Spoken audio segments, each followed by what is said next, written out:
Seat की बात करें तो देखिए कटिहार में पिछली बार 67.60% मतदान हुए थे। 2019 की बात कर रहे हैं। पूर्णिया की बात कर लें 65% लगभग यहां पर वोटिंग हुई थी। भागलपुर की बात कर लीजिए, भागलपुर में 57% वोटिंग 2019 के लोकसभा चुनाव में हुए थे। बांका में 58% वोटिंग जो है वो हुई थी। तो कहीं ना कहीं ये टारगेट है पिछली बार का, और 2019 के लोकसभा चुनाव में इतने प्रतिशत के वोट आए थे। तो ऐसे में अब निर्वाचन आयोग के सामने ये चुनौती इस बार जरूर होगी कि जो वोटिंग परसेंटेज हो वो 2019 के मुकाबले 2024 में ज्यादा बढ़ जाए, क्योंकि पहले चरण में वोटिंग परसेंटेज 5% जो है वो 2019 के मुकाबले कम थे। और चप्पे चप्पे पर हमारे न्यूज 18 के संवाददाता हमारे साथ जुड़े रहेंगे। 5 लोकसभा की सीटों से हमारे 5 संवाददाता जुड़े रहेंगे। रजनीश, आनंद, संजय और रवीश नारायण हमारे साथ बने रहेंगे। सबसे हम अपडेट लेंगे और एक एक अपडेट सबसे पहले आपको बताएंगे। लेकिन उससे पहले आज हम आपको बिहार की 5 लोकसभा सीटों के सियासी समीकरण के बारे में बता दें और वहां से कौन कौन से उम्मीदवार हैं इसकी जानकारी भी देंगे। लेकिन उससे पहले आप ये जान लीजिए कि लोकसभा का ये चुनाव अहम क्यों है। तो इस पर अगर हम एक नजर डालें तो एक एक करके अगर पॉइंट दर पॉइंट समझने की कोशिश कीजिए तो नरेंद्र मोदी जो है वो कभी भी राज्य हो या फिर राष्ट्रीय चुनाव हो कभी हारे नहीं है। और इस बार अगर पीएम मोदी जीतते हैं तो जीतने पर पीएम मोदी भारत के उन प्रधानमंत्रियों की लिस्ट में शामिल हो जाएंगे जो हैट्रिक लगा चुके हैं, जैसे कि पूर्व प्रधानमंत्री जवाहरलाल नेहरू जो हैट्रिक लगा चुके हैं। अगर पीएम मोदी जीतते हैं तो इस बार का जो चुनाव है वो एक तरीके से इतिहास बन जाएगा और पीएम मोदी की हैट्रिक भी लग जाएगी। 2001 में गुजरात के सीएम बनने के बाद प्रधानमंत्री नरेंद्र मोदी कभी भी कोई भी चुनाव नहीं हारे हैं।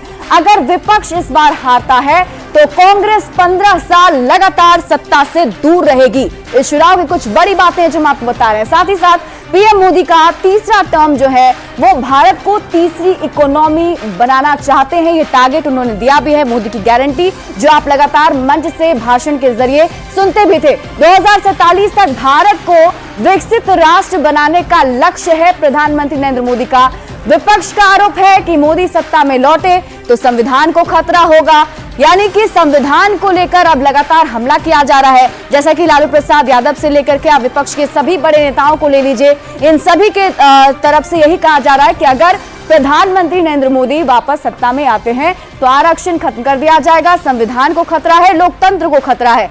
तो ऐसे में आज हम आपको बताते हैं कि कहां कहां वोटिंग होने जा रही है। एक एक सीट आप जान लीजिए। तो बिहार की 5 सीटों पर आज वोटिंग होने वाली है। कौन कौन सी वो सीटें हैं एक बार फिर से हम दर्शकों को बता दें, जिसमें देखिए हम पहले देश की बात कर लेते हैं। केरल की आज सभी 20 सीटों पर वोटिंग होने वाली है। कर्नाटक की बात करें तो कर्नाटक की 14 लोकसभा की सीटों पर आज वोटिंग होने वाली है। अगला राज्य राजस्थान, राजस्थान की 13 सीट पर आज मतदान जो है वो होने हैं। इसके साथ ही अगला राज्य जो है उत्तर प्रदेश, उत्तर प्रदेश की 8 लोकसभा की सीटों पर इस बार जो है वोटिंग की प्रक्रिया कुछ देर बाद शुरू हो जाएगी। महाराष्ट्र की बात कर लेते हैं, यहाँ पर 48 में से आज 8 सीटों पर वोटिंग होने जा रही है। मध्य प्रदेश की बात कर लीजिए, एमपी में अभी दूसरे चरण में 6 सीटों पर वोटिंग जो है वो शुरू हो जाएगी कुछ देर के बाद। असम की 5 सीटों पर भी आज वोटिंग होने वाली है। तो कहां देश में चुनाव होने जा रहे हैं आज, देखिए छत्तीसगढ़ की 3 लोकसभा की सीटें हैं जहां आज मतदान जो है वो डाले जाएंगे, यानी आज जो है वोटिंग होने वाली है। पश्चिम बंगाल की बात कर लीजिए, पश्चिम बंगाल में 3 सीटों पर आज चुनाव होने जा रहे हैं, मतदान होना जा रहा है। बिहार की 5 सीट जो है उस पर भी लोकसभा के चुनाव के दरमियान इस बार दूसरे चरण में वोटिंग होने जा रही है।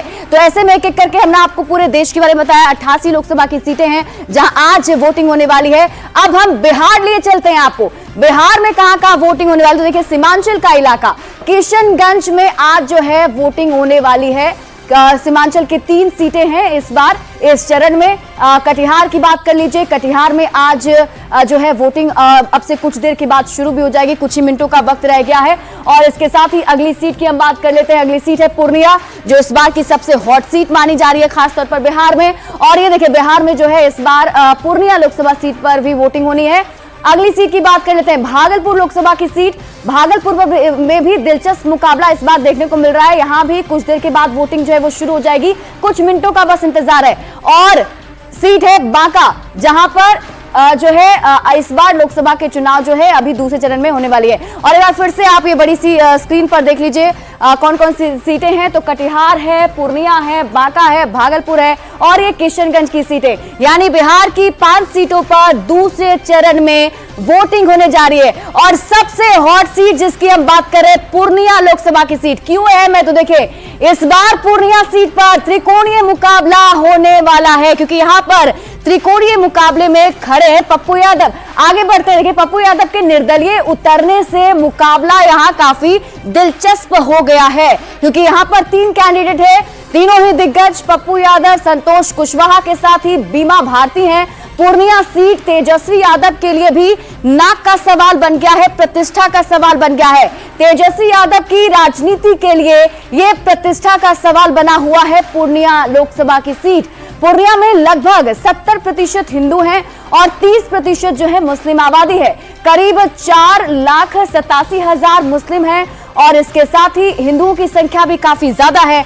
एमवाई समीकरण को आरजेडी जो है एकजुट रखने में जुटा हुआ है। अब हम बात कर लेते हैं अगली लोकसभा की सीट की, जो किशनगंज है। किशनगंज भी सीमांचल का एक लोकसभा सीट है, जहां पर देखिए सबसे अहम सीट ये भी माना जा रहा है, क्योंकि किशनगंज ही वो सीट थी जो पिछली बार कांग्रेस के पास गई थी। ऐसे 39 सीट जो है वो बीजेपी को, एनडीए को मिला था। 2019 में मोदी की लहर में कांग्रेस की यहां पर जीत हुई थी। जैसे कि हमने आपको बताया कि मोदी की लहर थी बिहार में, लेकिन ये वाली सीट जो है कांग्रेस के खाते में गई थी। बिहार में महागठबंधन की मात्र इसी सीट पर जीत हुई थी पिछली बार। 68% मुस्लिम आबादी है। मुस्लिम वोटर की भूमिका यहां पर काफी निर्णायक होती है।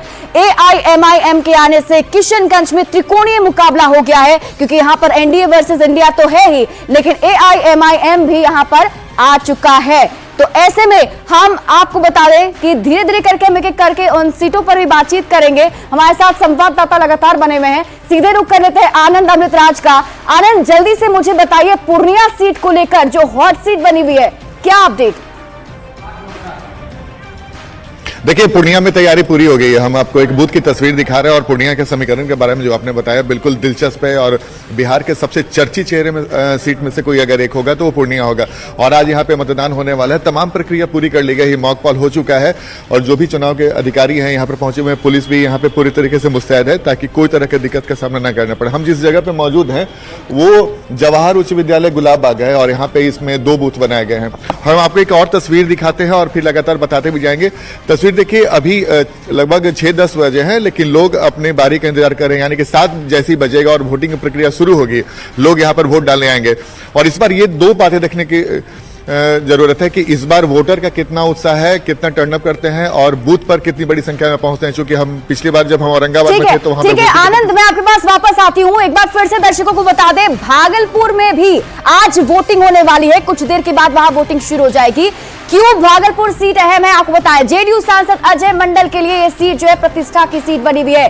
कांग्रेस से यहां पर जो विधायक है अजीत शर्मा, उन्हें इस बार प्रत्याशी बनाया गया है। तो 40 साल के बाद कांग्रेस चुनावी जीत की रेस में है भागलपुर लोकसभा सीट पर। इसके साथ ही आपको बता दें 4.5 लाख मुस्लिम और 3 लाख यहां पर यादव वोटर हैं। तो 5 लाख सवर्ण और वैश्य वोटर जो हैं वो है और 3 लाख कोयरी कुर्मी यहां पर हैं। तो क्या कुछ अहम है, एक बार संजय से समझ लेते हैं। संजय, भागलपुर सीट की बात करें, ये भी यहां पर भी दिलचस्प मुकाबला है इंडिया वर्सेस एनडीए में।